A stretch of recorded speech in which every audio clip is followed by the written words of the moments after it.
사랑하는 성도 여러분, 한 주간 동안 평안하셨습니까? 건강을 지켜주신 하나님 아버지께 감사와 영광을 돌립니다. 지금은 우리가 코로나19로 비대면 예배가 2주간째 진행되고 있습니다.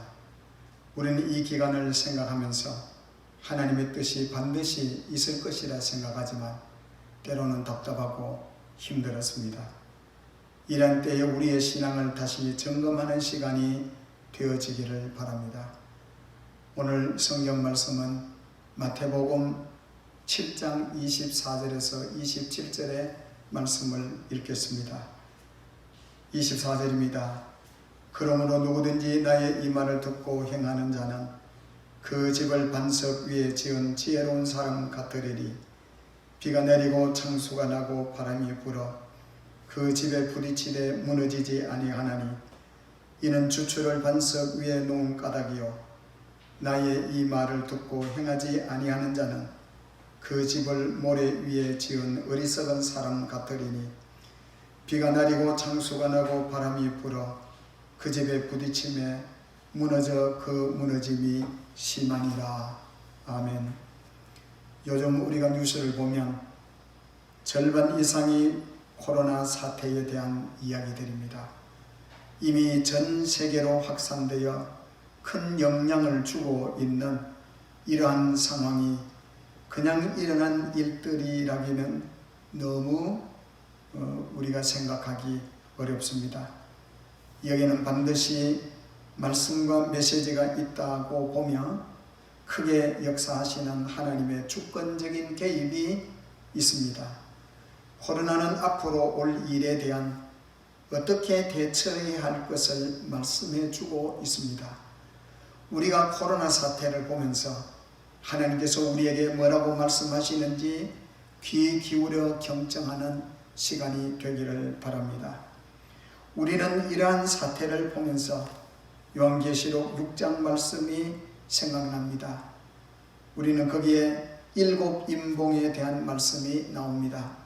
첫째 인, 둘째 인, 셋째 봉인을 떼실 때에 어떤 일들이 일어나는지는 성경이 우리에게 말씀해 주고 있습니다. 특히 첫째 인을 떼실 때에 검은 말이 그 탄자가 나오는데 이는 주로 기근과 환난을 상징하고 있습니다. 다시 말하자면 경제적인 상징인 기근과 재앙이 따르고 세계 경제가 흔들리는 것을 상징적으로 보여주고 있습니다. 그 다음 넷째 인을 떼실 때에 청황색 말이 그 탄자가 나오는데 이는 주로 사망과 음부에 관한 내용입니다. 이로 인해 전 세계에 4분 1의 사람이 죽게 되는 이런 상황들을 요한계시록 6장에 나오고 있습니다. 계시록에 나타난 마지막 때의 징조와 역사들이 다가오고 있는 이러한 시점은 우리는 알고 있습니다. 어쩌면 지금의 코로나19 사태는 마지막 때의 전조 형상과 같다고 느껴집니다. 마치 이러한 전조 형상을 통해서 앞으로에 다가올 엄청난 재앙들을 미리 보여주는 것과 같이 우리가 느껴지고 있습니다. 우리는 이럴 때 교회는 무엇을 해야 하는가? 우리의 신앙을 다시 한번 점검해 보는 시간이 되었으면 합니다. 예수님을 믿는 사람들은 신랑 되신 예수님을 기다리는 신부가 이러한 상황에 우리가 해야 될 일은 하나님의 음성을 듣는 것입니다. 하나님을 음성을 들을 때에 하나님의 전략과 답이 나온다고 했습니다. 이런 코로나 시대의 현상 속에서 어느 때보다 깊이 말씀을 묵상해야 될 때입니다. 이러한 상황에서 하나님께서 주시는 3가지 교훈을 말씀을 통해서 함께 나누고자 합니다. 첫째, 반석 위에 집을 짓는 건축자가 되라고 하셨습니다. 본문 24절, 그러므로 누구든지 나의 이 말을 듣고 행하는 자는 그 집을 반석 위에 지은 지혜로운 사람 같으니라고 하셨습니다. 말씀을 계속 보면 비가 내리고 창수가 난다는 것을 홍수를 의미하고 있습니다. 거기에 바람까지 불어 두세 가지의 재앙이 한꺼번에 닥치는 것을 말합니다. 성령은 반석 위에 지은 집은 살아남습니다. 성경 본문의 반석 위에 짓는 사람과 모래 위에 짓는 사람, 두 종류의 사람을 설명하고 있습니다. 집을 보면 겉은 똑같아 보입니다. 구분이 없습니다. 대부분 나는 반석 위에 짓는 사람이라고 모두 다 자기를 주장하고 있습니다. 누구나 신앙의 집을 지을 때 반석인 믿음의 위에 집을 짓고 싶어 합니다. 그러나 비가 오고 또 창수가 나면 기초가 허술한 모래집은 쉽게 무너진다고 할 수 있습니다. 우리는 평소 때의 신앙생활을 잘한다고 자부심을 가졌습니다. 그러나 비바람이 치고 창수가 나는 코로나19 사태를 예상하지 못했습니다. 처음 중국 우한시에 코로나 바이러스가 시작되었을 때에 이렇게 전 세계적으로 번질 것이라고는 상상을 못했습니다. 또 한국교회가 예배를 중단하는 사태가 벌어질 것이라는 것을 어느 교회도 어느 목사님도 예상하지 못했던 일들이 벌어지고 말았습니다. 비가 내릴 때 창수가 난다는 것은 알지만 이 정도로 큰 창수가 일어날 것이라고는 예상하지 못했습니다. 게다가 더 센 태풍까지 부니 기반이 약한 집들은 서서히 무너지기 시작하게 된 것입니다. 지금의 우리의 신앙이 코로나 바이러스 사태로 무너지고 깨어지고 나가 떨어지고 있는 상황들을 보고 있지 않습니까? 그동안 모래 위에 집을 지은 사람들은 자신이 생각할 때는 반석 위에 집을 짓는 사람들을 보며 답답해 했을 것입니다. 답답하고 유별난 신앙생활을 한다고도 했을 것입니다. 하지만 하나님은 우리의 신앙을 반드시 테스트하는 시간이 온다고 하였습니다. 앞으로 하나님이 계획하신 영적 전쟁에 참여한 자들을 선별하기 위한 테스트를 반드시 할 것입니다. 첫째, 알곡과 가라지를 구분하기 위해서 할 것입니다. 이때는 경건한 신앙생활을 잘 했는가에 대한 분별력이 될 것입니다. 둘째는 신랑을 맞이하는 신부를 단장시키는 때입니다. 신부를 거룩하게 단장하기 위함이고 신부를 깨우기 위함입니다. 셋째는 기도원의 300용사들과 같은 정의 군대를 세우기 위함입니다. 앞으로 벌어질 큰 전쟁, 참여할 자들은 예비하기 위해서입니다. 용과 음부의 권세들과 싸우며 집어삼키려는 자들 앞에서 당당히 서기 위해서입니다. 이 테스트를 통과한 사람들만이 영적 전쟁에 참여할 영광을 얻게 될 것입니다. 하지만 이 테스트에 통과하지 못한 사람들은 영광에 참여하지 못합니다. 그래서 이 모든 것을 분별하는 시간의 때가 지금이라고 생각합니다. 성도들의 신앙의 집을 반석 위에 짓도록 수고를 하지 않고 모래 위에 짓도록 놔둔 교회는 힘들어할 수밖에 없을 것입니다. 앞으로 더 강력한 시대가 온다면 어떻게 살아남을 수 있겠습니까? 현재 코로나19에서 수많은 사람들이 신앙생활이 약해지는 상황에 빠져 있습니다. 오늘날 우리는 마음을 찢는 회개로 마지막 심판의 때에 서야 할 사람들입니다.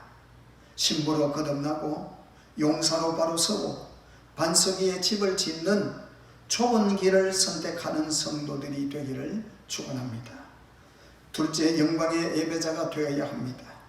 이사야서 1장 11절에 여호와께서 말씀하시되 너희의 재물이 내게 무엇이 유익하며 나는 수양의 번제와 살찐 짐승의 기름에 배불렀고 나는 수송아지이나 어린 양이나 수염소의 피를 기뻐하지 아니하노라고 하셨습니다.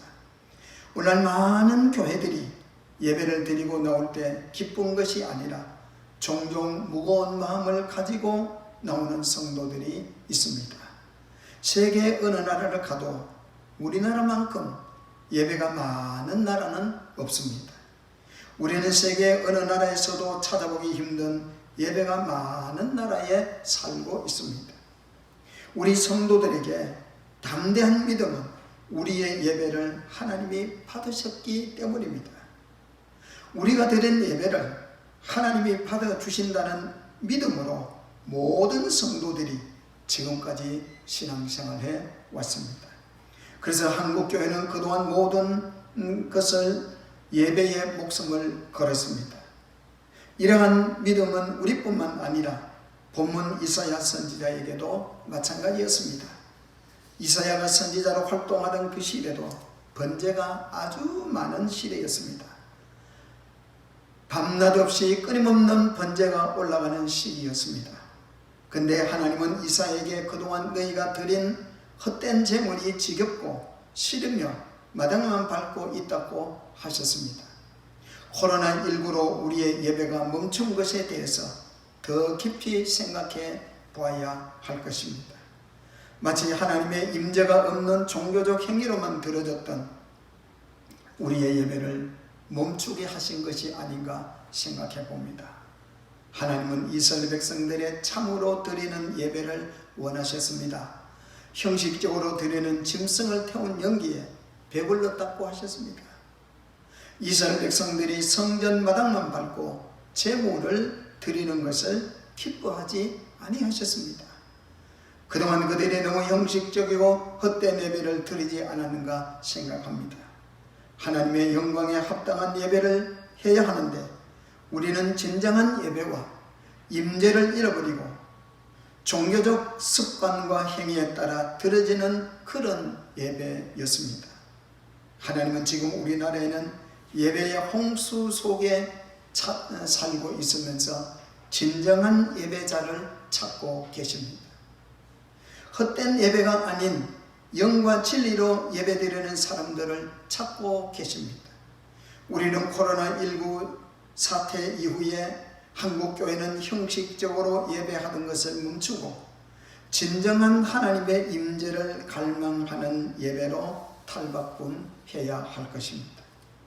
우리는 이때 교회를 반석 위에 세울 수 있는 예배를 점검하는 시간이 되시기를 축원합니다.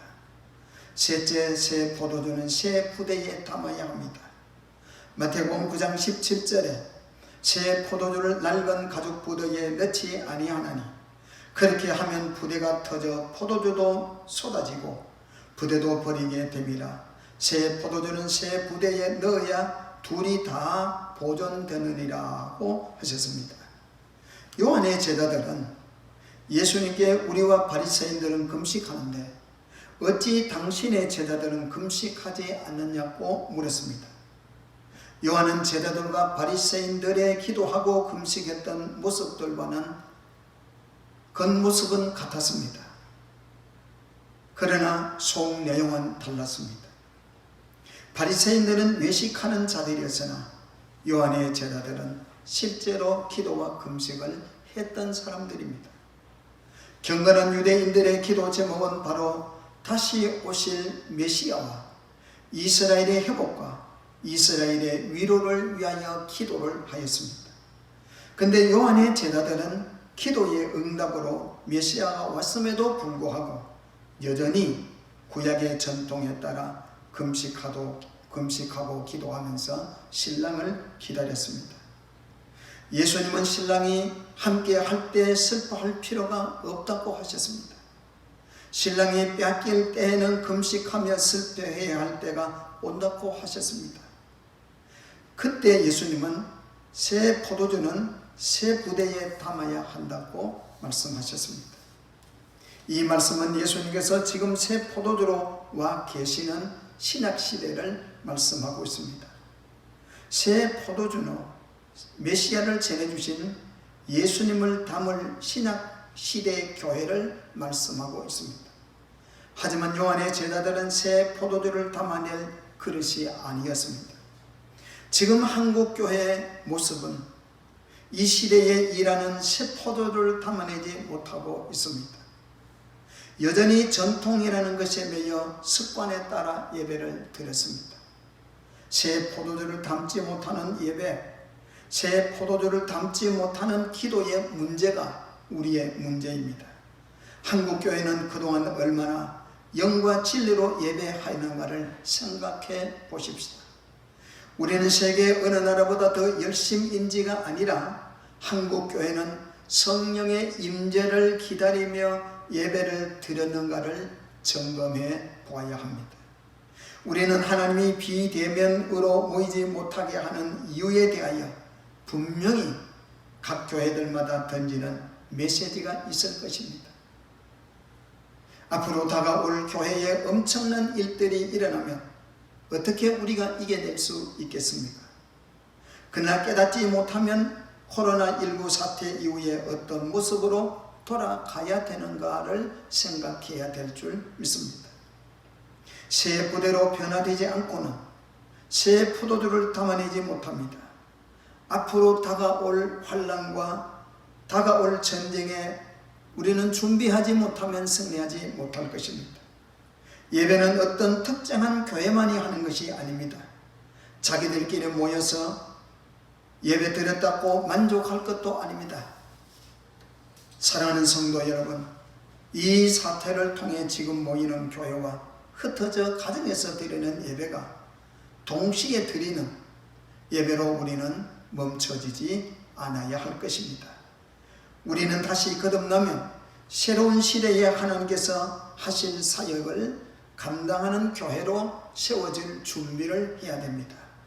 하나님은 이 코로나 사태로 한국 교회를 깨어있는 교회로 다시 세우실 것입니다.